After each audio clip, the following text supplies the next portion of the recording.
Bom, depois desse bom dia, eu vou fazer uma sugestão ao professor Fábio, para que a presença de vocês valha em dobro, né, hoje, para que a gente possa ir, porque pelo jeito os alunos estão animados.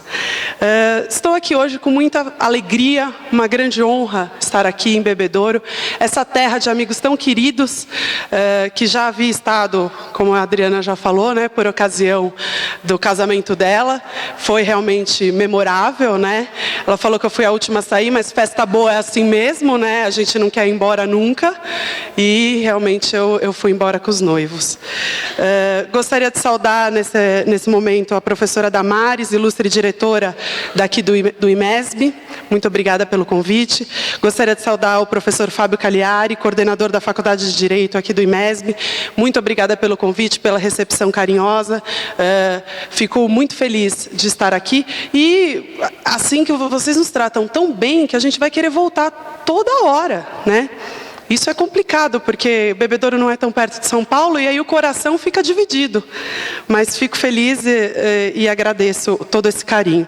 Gostaria de saudar os ilustres professores aqui presentes, muito obrigada pela presença. Gostaria de saudá-los na presença aí da querida professora Adriana Galvão, que nós temos aí uma história de amizade, não só entre a professora Adriana e eu, mas entre as nossas famílias. Meu pai já era amigo do pai dela, do querido Galvão. E isso foi se ampliando, até que um dia eu conheci a Adriana, a nossa amizade foi crescendo e nossa empatia foi imediata. Não sei se talvez porque ela tem um nome muito bonito, mas porque realmente a Adriana tem esse jeito peculiar dela que encanta a todos nós e obviamente me encantou. A questão da motinha, eu estava, confesso, assanhada para vir de motinha. Porque eu já havia visto foto dessa motinha, da Adriana andando aí pelas ruas de Bebedouro de motinha, e queria muito dar uma volta, mas infelizmente meu look não permitiu, porque eu estou de saia, e fiquei assim um pouco até constrangida de dar vexame, né, na porta do IMESB, descendo da motinha. Então, infelizmente, não foi possível dar essa volta de motinha, vou ter que voltar só para andar de motinha. Mas aí eu venho de bota, de calça, com look apropriado para poder andar de motinha. Eu achei muito interessante, estava ouvindo atentamente o hino da cidade de Bebedouro, e ele fala: Bebedouro, cidade do coração. E é muito que quem vem de fora sente.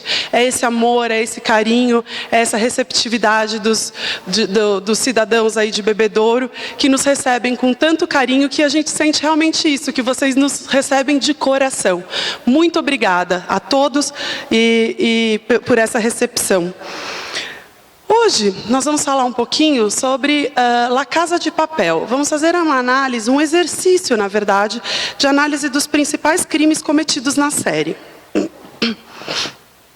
Nós temos aqui estudantes de Direito.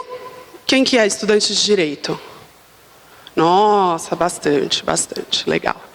E nós temos também os estudantes do ensino médio do SESI. Quem que é estudante do ensino médio do SESI?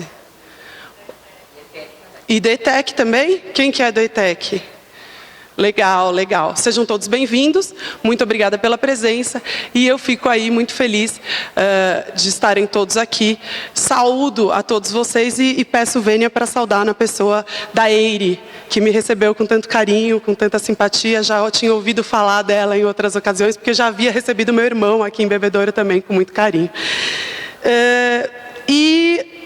E do SESI também, gostaria de saudar especialmente os alunos do SESI, porque com muita honra eu faço parte da Fiesp.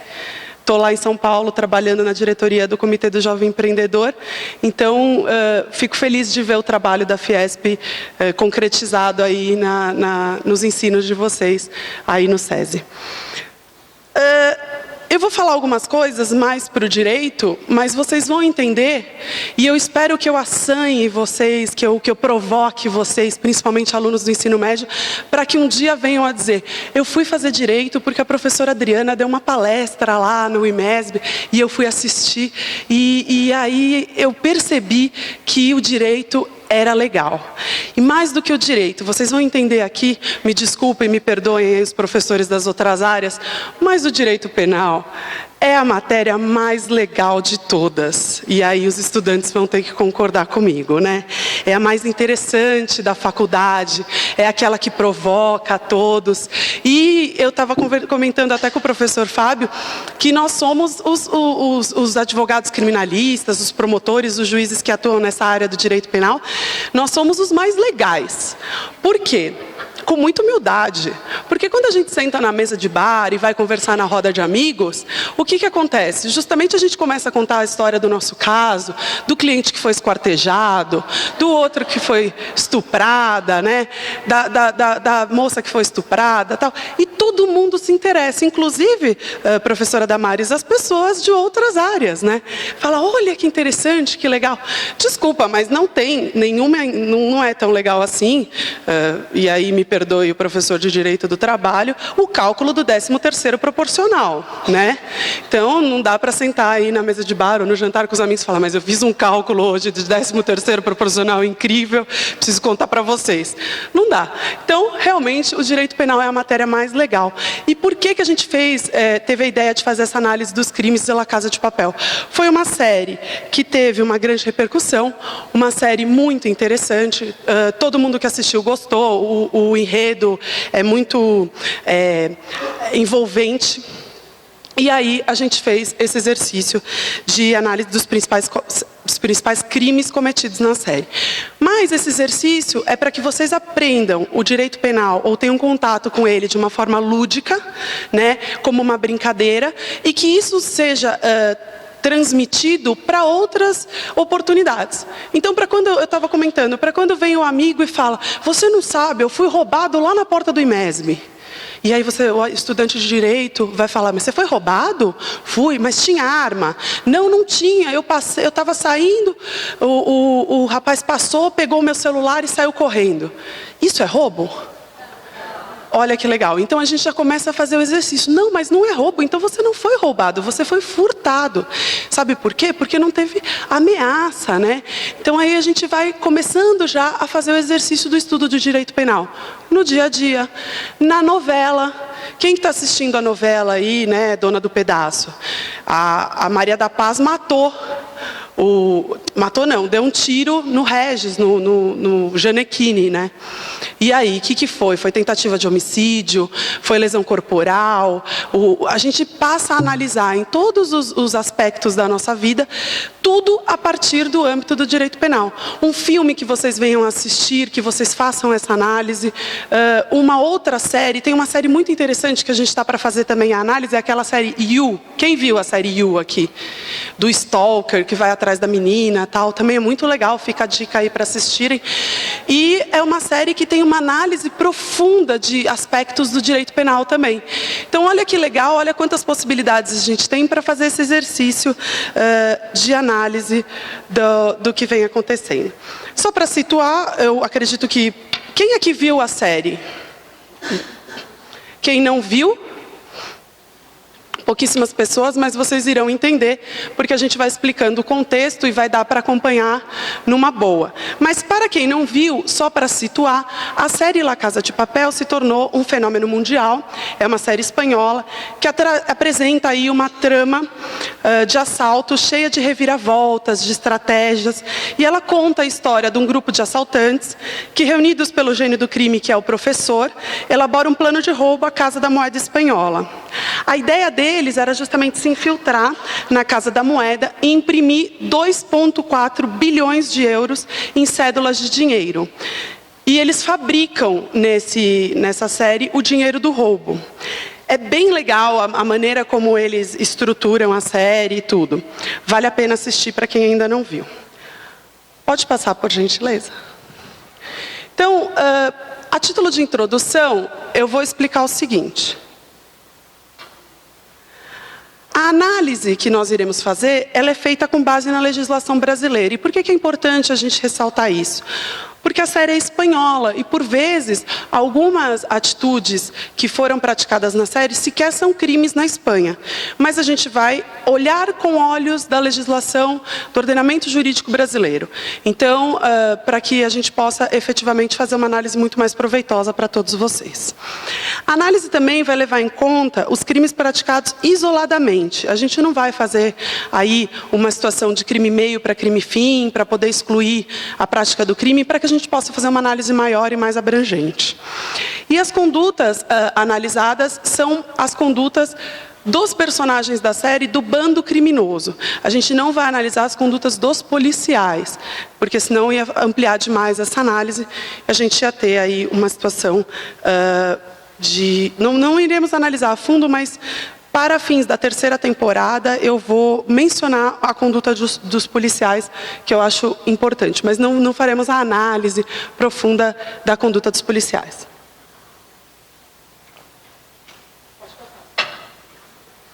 Então, primeira situação, roubo. No primeiro episódio da série, a Tóquio está fugindo da polícia devido a uns delitos anteriores que ela cometeu quando ela é abordada pelo professor. O pessoal que assistiu a terceira temporada já nem lembra da primeira. Agora eu falando, acho que vocês começam a lembrar. Ela entra no carro e o professor vai e a aborda. E ela está fugindo. E esses delitos que ela cometeu foram delitos de roubo a banco. Então, tem roubo na série? Tem. E a gente vai fazer, por conta dessa situação, a análise do crime de roubo. O crime de roubo é previsto no artigo 157 do Código Penal e a descrição do crime de roubo é subtrair coisa móvel alheia para si ou para outrem mediante grave ameaça ou violência à pessoa, ou depois de havê-la por qualquer meio reduzido à impossibilidade de resistência. A pena do crime de roubo é uma reclusão de 4 a 10 anos e multa.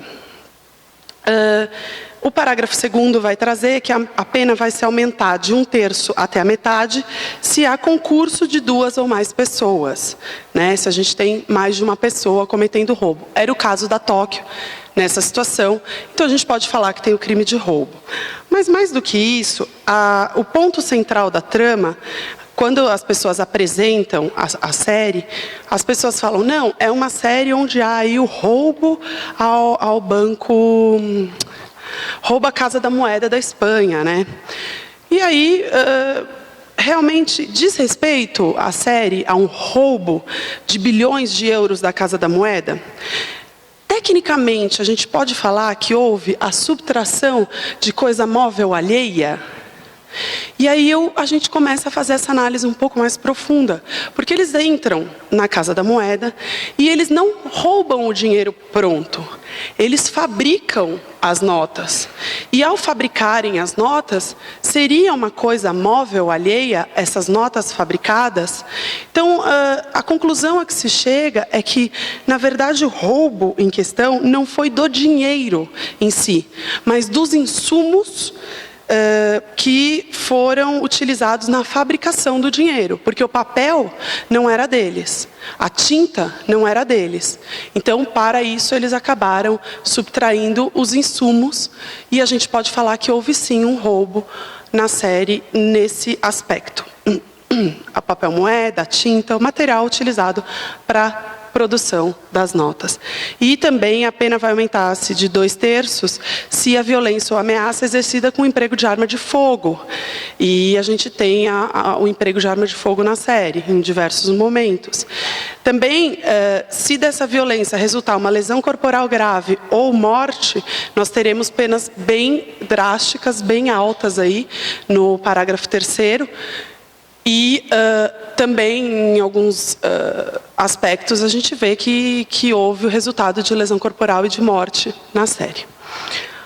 Próximo, por gentileza. Moeda falsa. Existe um crime de moeda falsa. E esse crime, ele é praticado na série? Vai falar o artigo 289 do Código Penal.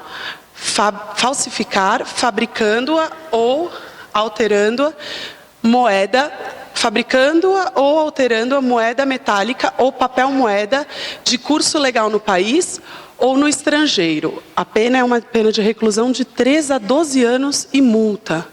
E aí, o que vocês acham? Teve a moeda falsa?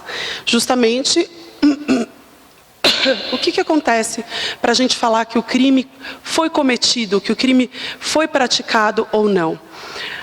Há uma situação de que a conduta típica descrita na lei, no tipo penal, no que nós chamamos de tipo penal, ela tem que se amoldar perfeitamente à conduta praticada no mundo real. E aí a gente dá o exemplo de uma luva. Ela tem que encaixar como uma luva. Encaixou como uma luva, a gente pode falar que há um crime, que foi praticado um crime, né? Que o fato é típico. E aí, a gente tem que verificar o que diz a lei, né? Falsificar fabricando.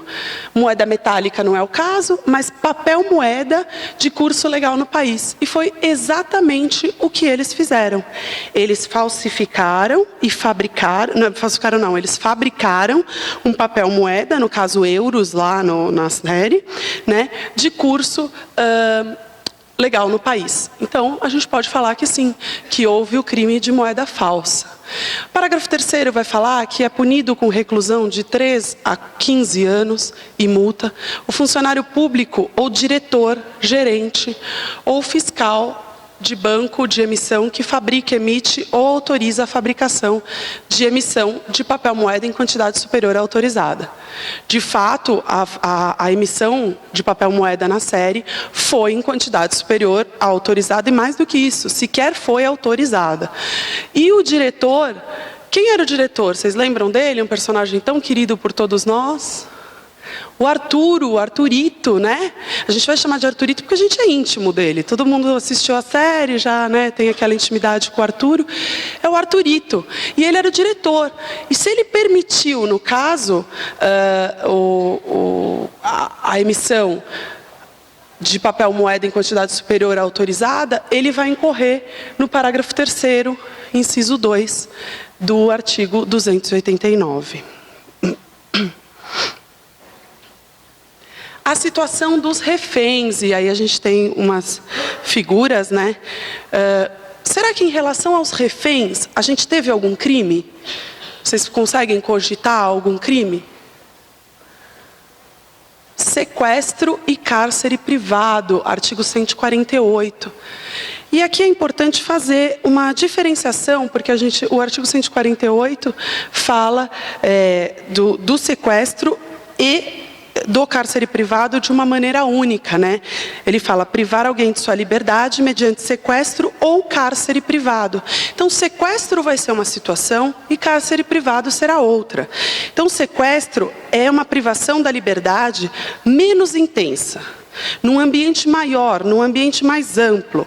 E a pessoa ela pode ser sequestrada, por exemplo, numa ilha, numa fazenda, numa casa grande onde ela possa se movimentar, numa ilha deserta, né? Então, aí a gente vai falar em sequestro, é uma privação da liberdade menos intensa. O cárcere privado vai ser uma privação de liberdade mais intensa, o ambiente vai ser mais reduzido. E aí, vocês conseguem imaginar alguma situação de cárcere privado?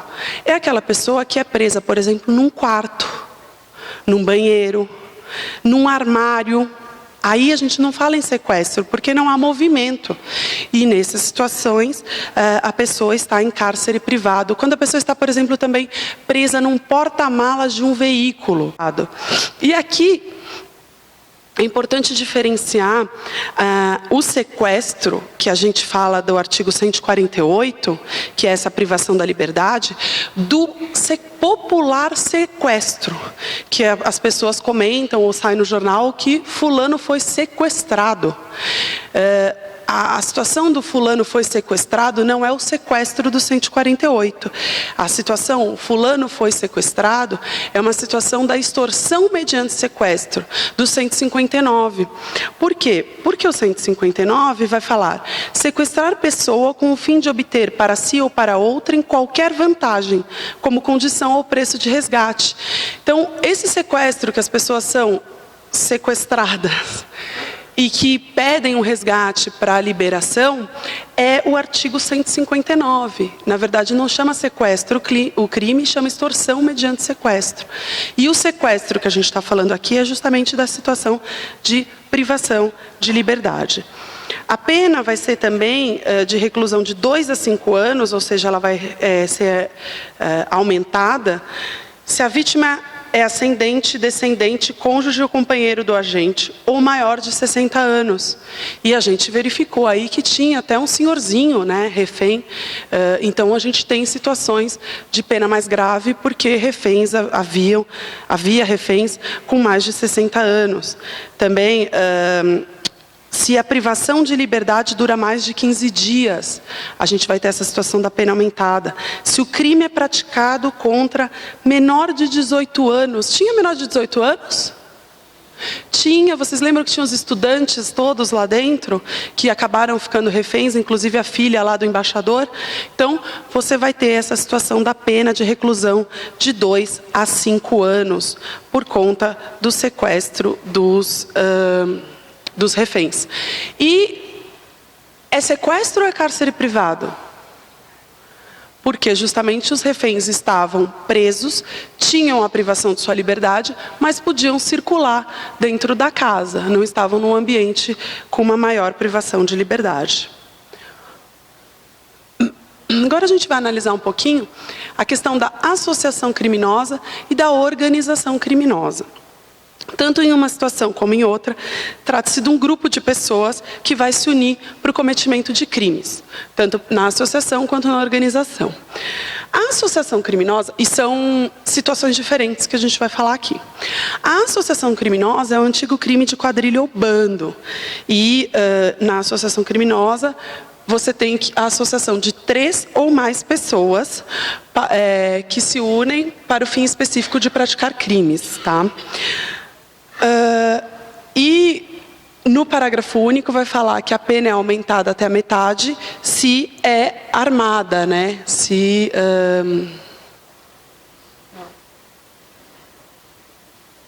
tem a situação de arma de fogo.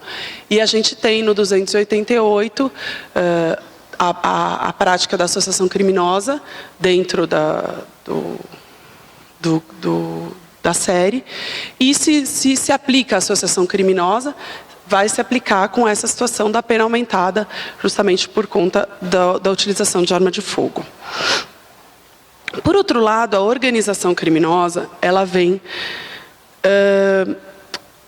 descrita numa legislação específica, que é a Lei 12.850, de 2013, que vai trazer o conceito de organização criminosa no artigo 1º, parágrafo 1º, considera-se organização criminosa a associação de 4 ou mais pessoas estruturalmente ordenada e caracterizada pela divisão de tarefa, ainda que... Está tão ruim de ler. Um minutinho só que eu tenho aqui, que eu vou ler para vocês, porque aqui está muito ruim o ângulo.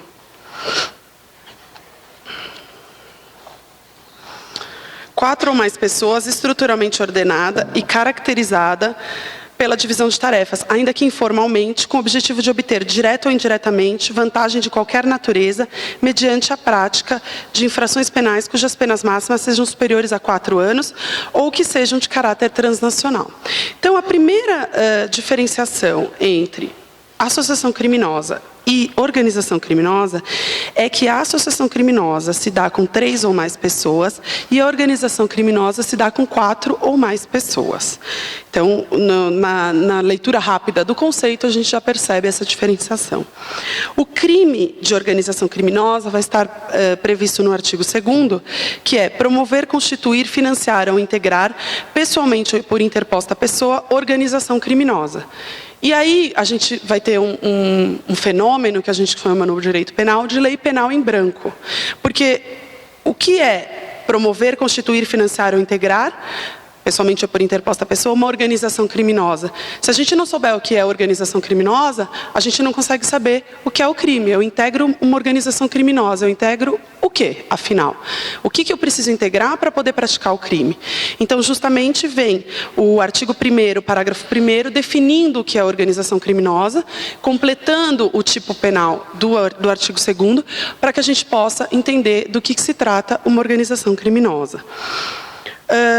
Tem uma causa de aumento no parágrafo 2º, as penas aumentam-se até metade se na atuação da organização criminosa houver emprego de arma de fogo, tal qual a associação criminosa, havendo emprego de arma de fogo, a organização criminosa também vai ter uma pena aumentada, e também a pena é agravada para quem exerce o comando individual ou coletivo da organização criminosa, ainda que não pratique pessoalmente atos de execução. Diante dessas definições, eu lhes pergunto: é associação criminosa ou organização criminosa o que a gente verifica na série com aí a liderança do professor, né? São 3 ou mais pessoas, mas também são 4 ou mais pessoas. Então, em relação ao número de pessoas, a gente pode ter tanto uma quanto outra. Mas há uma situação que a associação criminosa, o vínculo da associação criminosa é um vínculo mais efêmero. É um vínculo não tão forte quanto o vínculo da organização criminosa, que vai exigir justamente uma estrutura ordenada, com divisão de tarefas, com o objetivo de obter vantagem de qualquer natureza mediante a prática de infrações penais. Eu acho que a gente pode sim falar numa organização criminosa. Eles tinham uma divisão de tarefas, era uma estrutura com hierarquia, que o professor estava lá como líder. Então, a gente pode falar sim que havia uma situação de organização criminosa no bando da Casa de Papel. E a pena vai ser aumentada porque houve sim emprego de arma de fogo e vai ser agravada para aquele que exerce o comando individual ou coletivo da organização criminosa, ainda que não pratique pessoalmente atos de execução. Olha, ele praticamente descreve a atuação do professor, né? Ele exerce o comando da organização criminosa, mesmo sem efetivamente praticar atos de execução. Ele acaba sim praticando atos de execução, porque as coisas não saem como planejado, mas num primeiro momento ele ficaria só organizando e não praticaria nenhum ato de execução. Podemos falar então, portanto, em organização criminosa sob o comando do professor. E aborto? Aborto? Mas será que teve aborto na Casa de Papel? Vocês lembram de alguma situação? Eu trouxe aí algumas figuras. Ali nós temos... Ai, fugiu o nome dele. O... Denver, isso, obrigada. Nossa, apagou. O Denver com uma pílula abortiva na mão. E nós temos a Mônica... também para a gente relembrar a situação do aborto. E o que é o aborto? O aborto, ele vem previsto no artigo 124, o provocado pela gestante ou com seu consentimento. Provocar aborto em si mesma ou consentir que outrem lhe provoque.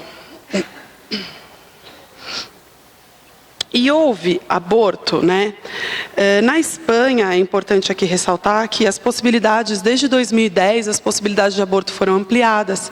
Então, por isso que a gente faz a análise com a legislação brasileira, porque esta situação específica não seria aborto na Espanha, no caso da Mônica tomar a pílula. Então, trazemos ao Brasil, né, a situação do aborto para a gente, na análise do artigo 124 do Código Penal, para a gente poder entender um pouquinho do que se passou. Então, só para relembrar, o que aconteceu? Ao perceber que o Arturo não queria ficar com ela, a Mônica pediu aos ladrões uma pílula abortiva, decidida, portanto, a dar um fim à sua gravidez. No caso da Mônica, tomar essa pílula abortiva e provocar um aborto em si mesma, ela iria incorrer no crime de aborto do artigo 124. O aborto, ele, via de regra, é proibido no Brasil. E nós temos 3 hipóteses aí de permissão do aborto, que são hipóteses excepcionais. 2 previstas no artigo 128, então não se pune aí o aborto praticado por médico, se não há outro meio de salvar a vida da gestante, né? Então, quando há risco de vida para a mãe, então pode sim ser praticado o aborto por um médico, que fique bem ressaltado isso. Também é permitido o aborto no caso de gravidez resultante de estupro. Tá? Então, se a gravidez resulta de estupro, o aborto é precedido de consentimento da gestante ou quando incapaz do seu representante legal. Nesse caso, sim, o aborto será permitido.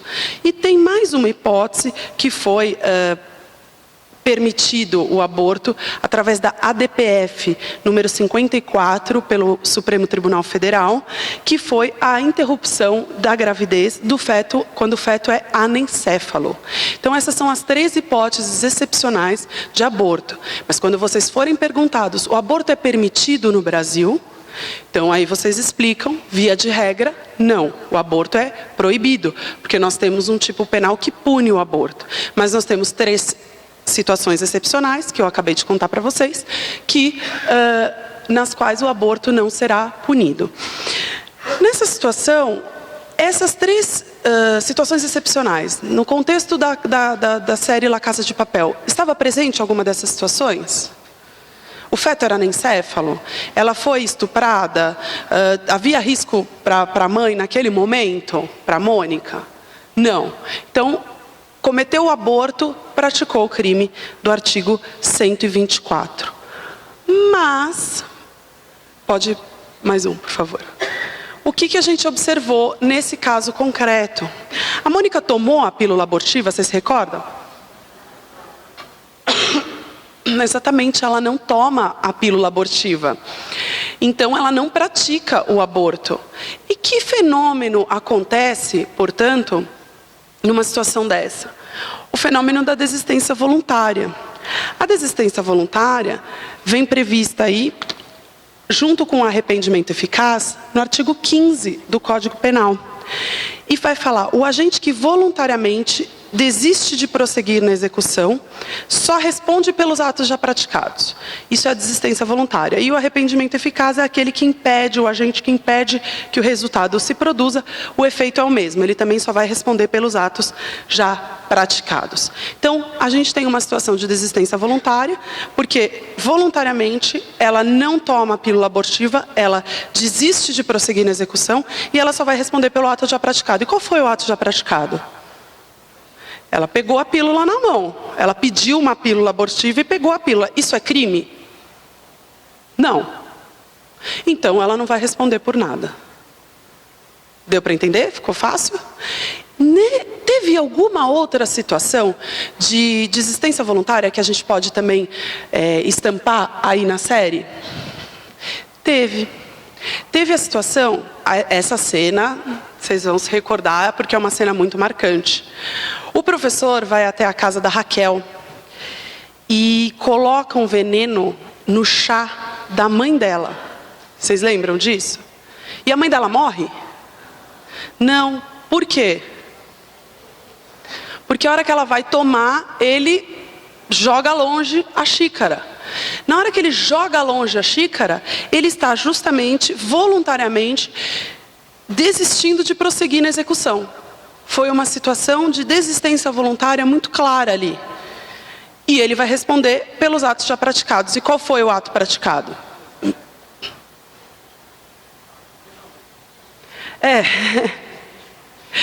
Eventualmente, se ela tivesse se machucado com a xícara e tal, se cortado, ele até poderia, dependendo da situação, responder até por uma lesão.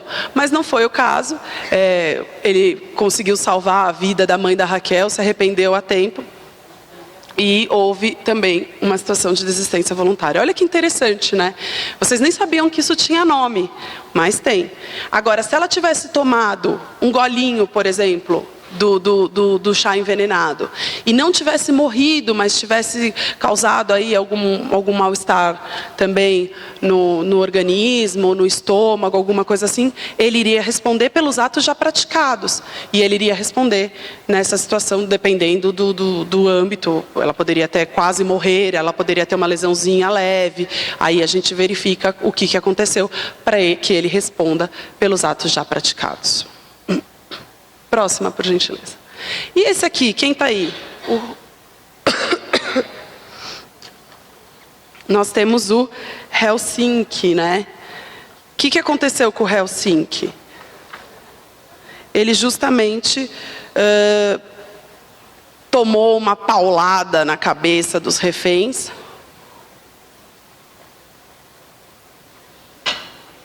E acabou ficando meio que em estado vegetativo. Vocês se recordam disso? Daí, no momento que ele estava lá em estado vegetativo, o irmão dele, que é o...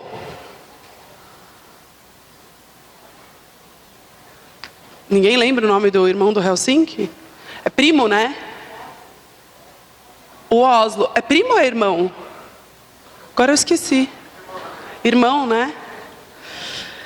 Então, o Oslo vê o irmão naquela situação de absoluta estado de vegetativo, fica com dó porque não se sabe se ele está sofrendo ou não. E o que ele faz, o Oslo? Ele pega um travesseiro, vocês se recordam dessa cena? E sufoca o irmão. Vocês acham que isso é crime? Ele praticou o que nós chamamos de boa morte, né? É a morte aí piedosa, a eutanásia. Quando alguém está sofrendo e a pessoa mata a outra para parar com esse sofrimento. E aí o que acontece? Ele praticou um crime ou isso é permitido pela nossa legislação? Então, nós temos que verificar o que diz o artigo 121 do Código Penal. O artigo 121 vai trazer o crime de homicídio. Simples, claro. Matar alguém vai lhe impor aí uma pena de reclusão de 6 a 20 anos. Uma pena grave. O homicídio é um dos crimes mais graves do nosso Código, da nossa legislação penal. Porque justamente o direito penal vem para resguardar os bens mais preciosos do ser humano. Então, por que a gente proíbe, por exemplo, por que a legislação proíbe a conduta de matar alguém? Para proteger a vida.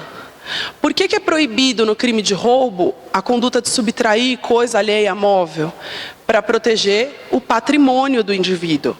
Então, por isso que existe o código, por isso que existe o direito penal, por isso que existem as legislações penais, para proteger o que a gente chama de bem jurídico, que são os bens maiores do indivíduo. O direito penal é a mão mais forte do Estado, e ele só deve atuar quando todas as outras possibilidades falharam. Não é o que vemos hoje em dia, infelizmente, porque infelizmente a gente tem uma situação de expansão do direito penal, onde o direito penal é utilizado como panaceia, como solução para todo e qualquer problema. Ah, então teve um cachorrinho que sofreu maus tratos. Ah, é? Sofreu maus tratos? Como? Ah, parece que o rapaz pegou uma pinça lá e foi com uma pinça tirando pelo por pelo do cachorrinho até não sobrar nenhum. Meu Deus, que ato odioso. Todos concordamos com isso. Como é que faz um cachorrinho sofrer desse jeito? Mas aí vem o legislador muito proativo e quer criar o tipo penal de tirar pelo do cachorrinho com a pinça.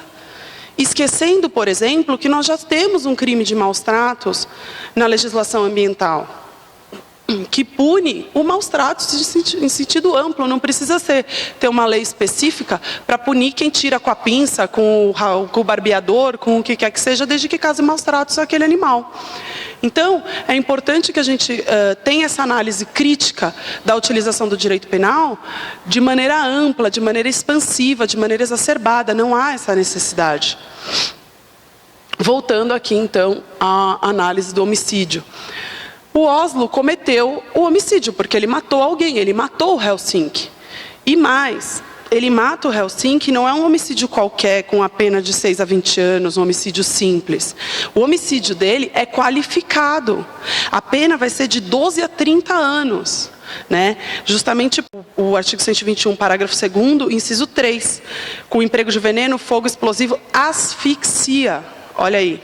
Asfixia foi o meio que ele empregou para matar o Helsinki. Tortura ou outro meio insidioso ou cruel de que possa resultar perigo comum. Então, seria um meio cruel, um meio insidioso a asfixia, né? Você morrer asfixiado é angustiante. Por conta disso, ele responderia pelo homicídio qualificado. Próxima, por favor. Estupro. teve estupro na Casa de Papel?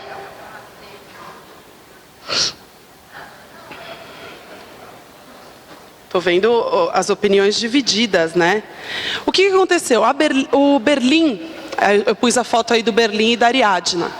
O Berlim, ele pega a Ariadna e ele abusa dela, não só física como psicologicamente. E não satisfeito, ele a estupra. Mas ainda que se diga que não é que ele a estuprou, porque a Ariadna se ofereceu. Ela só se oferece porque ela está sob uma ameaça. Porque ela tinha certeza que ela podia ser morta a qualquer momento. E o Berlim, sabendo disso, ele se aproveita da situação e a estupra. Então, há que se falar assim, pode-se falar em estupro. Por favor. Artigo 213. Constranger alguém, mediante violência ou grave ameaça, a ter conjunção carnal ou a praticar ou permitir que com ele se pratique outro ato libidinoso. A reclusão é de 6 a 10 anos a pena. E foi mais ou menos a sistemática do que aconteceu na série. Então, a gente pode sim falar que o Berlim estuprou a Ariadna. Também há uma situação de que se da conduta resulta a lesão corporal de natureza grave, ou se a vítima é menor de 18 anos ou maior de 14, que a gente não sabe especificamente aqui qual a idade da Ariadna, mas se ela for menor ainda de 18 anos, a pena vai ser mais grave.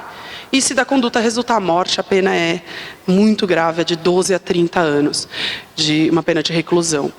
E não é o caso, ela não morreu, mas aí a gente tem toda essa situação de crime sexual dentro da série La Casa de Papel.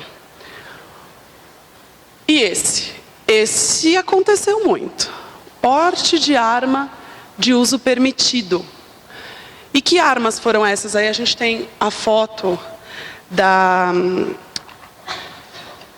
Tóquio com 38.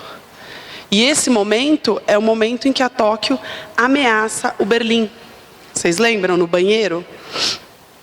Então houve sim, nesse momento e em outros momentos da série, por exemplo também quando o Denver atirou na Mônica, na perna dela, ele tinha também uma situação ele tinha nas mãos uma arma de uso permitido. E o crime do porte de arma de uso permitido vai vir na Lei 10.826 de 2003, no artigo 14. Portar, deter, adquirir, fornecer, receber, ter em depósito, transportar, ceder, ainda que gratuitamente, emprestar, remeter, empregar, manter sob sua guarda ou ocultar arma de fogo, acessório ou munição, de uso permitido, sem autorização e em desacordo com determinação legal ou regulamentar. Aí é importante falar que tem que ser sem autorização. Se a pessoa tiver autorização, não há que se falar no crime de porte de arma de uso permitido. E a gente tem diversas ações que podem ser praticadas para caracterizar o crime de porte de arma de fogo de uso permitido. É um crime que a gente fala de ação múltipla, porque se você praticar só um verbo, se você só portar, se você só receber, se você só ter em depósito, você já pratica o crime. E se você pratica mais de um verbo, você pratica o crime de uma vez só. Então, é um crime só, mesmo praticando mais de um verbo. O crime previsto nesse artigo é inafiançável, salvo quando a arma de fogo estiver registrada em nome do agente. E o próximo, porte de arma de uso restrito. Né? Também teve muito. Você tem aí a utilização de metralhadoras na primeira e segunda temporada, né? E quem aqui já viu a terceira temporada? Então, quem não viu pode levantar e ir embora, porque agora eu vou dar um spoiler. Não, brincadeira, pode ficar. Não vou falar o final, não vou contar nada. Mas há uma utilização de porte de arma de uso restrito na terceira temporada, que é aquele lança-míssel. Na hora que eles pegam o lança-míssel lá na porta, não vou falar muitos detalhes, e aí eles jogam o míssel nos carros que estão na porta. Então também há um crime de porte de arma de uso restrito. previsto no artigo 16 da Lei 10.826 de 2003. E aqui tem um crime peculiar, por favor. Violência doméstica. Teve violência doméstica na Casa de Papel? Olha aí a foto. Vocês lembram do marido da Raquel? O que ele fazia com ela? Pois é. A Lei Maria da Penha introduziu o parágrafo 9º no artigo 129 do Código Penal, que vai falar, se a lesão for praticada, o 129 vai falar de lesão corporal. E se a lesão for praticada contra ascendente, descendente, irmão, cônjuge ou companheiro, ou com quem conviva ou tenha convivido, ou ainda prevalecendo-se o agente das relações domésticas, de coabitação ou de hospitalidade, a pena vai ser de 3 meses a 3 anos. A Raquel estava claramente em uma relação abusiva com seu ex-marido, que acabou em agressão física. E aqui é importante, eu peço licença para ler, no momento de desabafo da personagem, ela relatou o seguinte: a realidade é que não começa com uma bofetada. Se assim fosse, ninguém estaria com um homem violento. É o contrário. Apaixonamo-nos por um homem encantador e inteligente, que nos faz sentir o centro do universo.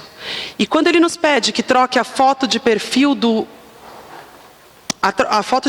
por uma da nossa filha, nós achamos fofo. E quando ele te diz que é melhor não ir trabalhar de minissaia, pensamos, sou uma mulher a trabalhar no mundo de homens. Na realidade, ele está querendo me proteger. Até que um dia, ele grita conosco. É como descer as escadas lentamente. Foi aí que ele me deu a primeira bofetada. E eu achei que seria a última. Depois vieram a segunda e a terceira. E quando percebi, estava apanhando sempre e sem motivo. Essa descrição da violência contra a mulher que ela dá é muito forte, é muito verdadeira, é uma realidade. Os índices são alarmantes e a gente tem que falar disso. É um tema que a gente tem que falar, que a gente tem que combater. E a mulher não pode ter vergonha. A mulher acha que a culpa é dela e ela tem vergonha. E não pode ter vergonha. Tem que procurar as autoridades, tem que tomar providências para que isso cesse. Porque como foi relatado na descrição, parece que é a última, mas não é a última. E isso persiste e se prolonga aí no tempo, com mais agressões e mais agressões e mais agressões, até que alguém dê um basta. E esse basta pode ser a mulher dando um basta, ou o homem matando a mulher e dando um basta.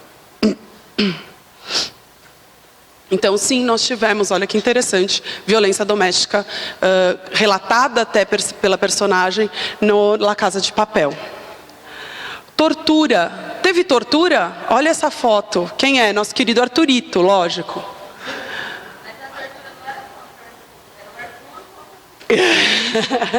Ele era tão pentelho, né, que ele torturava todo mundo. Mas vamos ver se realmente houve tortura por parte do Arturo, porque a gente precisa analisar o crime de tortura. E a gente vê nessa foto o Arturo com uma bomba amarrada ao seu corpo. Depois ele veio a descobrir que essa bomba era falsa, não era uma bomba verdadeira. Mas nós temos aí uma situação de tortura. O artigo 1º, a tortura vem prevista numa lei específica, que é a Lei 9.455 de 97. O crime de tortura é gravíssimo. O parágrafo 6º já traz que é inafiançável, insuscetível de graça ou anistia. A Constituição Federal também traz essa previsão. E o artigo 1º, e traz justamente por conta de uma carga histórica aí, dos tempos de ditadura, da prática de tortura. Então a gente vai verificar essa transformação num crime extremamente repulsivo por parte da sociedade, o crime de tortura, tão grave. Então, o artigo 1º, inciso 2, vai falar: submeter alguém sob sua guarda, poder ou autoridade, com emprego de violência ou grave ameaça, a intenso sofrimento físico ou mental, como forma de aplicar castigo pessoal ou medida de caráter preventivo. Na verdade, aqui o Arturo estava sob um intenso sofrimento mental, não necessariamente, ele não apanhou, ele não foi chicoteado, não foi uma situação de tortura física, mas sim uma situação de tortura mental, você ter uma bomba amarrada ao corpo. E o objetivo era aplicar um castigo pessoal ou uma medida de caráter preventivo, para que ele parasse com aquela atitude dele de tortura, que não é tortura, mas que ela falou de pentelhação, vamos dizer assim, e tentar atrapalhar aí o que estava acontecendo, o bom andamento dos trabalhos do bando criminoso. Em relação à terceira temporada, nós temos uma situação de tortura escancarada, né? Que quem viu a terceira temporada, com quem que foi a tortura? Quem que foi torturado? O Rio foi muito torturado, né? Fica aí o spoiler para quem não viu, mas o Rio foi absurdamente torturado na terceira temporada. E caracteriza, sim, o crime de tortura. É aquela situação que eu falei da luva, né? A conduta que foi praticada, ela se insere, se amolda perfeitamente na descrição do tipo penal. E nós temos o crime de tortura com essa pena grave de 2 a 8 anos. E em relação ao Arthurito, nós temos o parágrafo 4º, que a pena aumenta-se de 1/6 até 1/3, inciso 3, se o crime é cometido mediante sequestro. Lembra que a gente viu o sequestro? Ele não estava sequestrado porque ele era um refém? Então, foi mediante sequestro que eles praticaram a tortura. Então, no caso do Arthurito, a gente vai ter uma situação aí de aumento da pena. Do Rio, com uma análise mais profunda, a gente também pode falar que houve uma situação de aumento da pena, porque ele estava preso, mas ele estava preso, né? Foi uma prisão ilegal, repleta de ilegalidades e tal. Então, a gente até pode falar que ele estava numa situação de sequestro, dependendo da análise. Bom, infelizmente, nós temos que encerrar por aqui. Por óbvio, existem muitos mais crimes, esses foram só alguns dos crimes levantados e analisados, os principais, né, dos principais momentos assim, mais quentes da série. E o que se espera é justamente que, não só na série La Casa de Papel, mas nos filmes, nas séries, no dia a dia, que vocês façam esse exercício de análise. Porque é uma coisa não muito complexa, é simples, faz com que vocês estudem o direito penal, que, novamente, é o mais legal, e vocês vão ter vários benefícios com isso. É uma análise gostosa de fazer. Vocês estudam de uma maneira gostosa, de uma maneira leve, uma maneira simples. Fico à disposição de todos. Agradeço mais uma vez o convite aqui do IMESB. Agradeço a presença dos valorosos acadêmicos, dos valorosos alunos. Obrigada a todos. Uma boa tarde para vocês.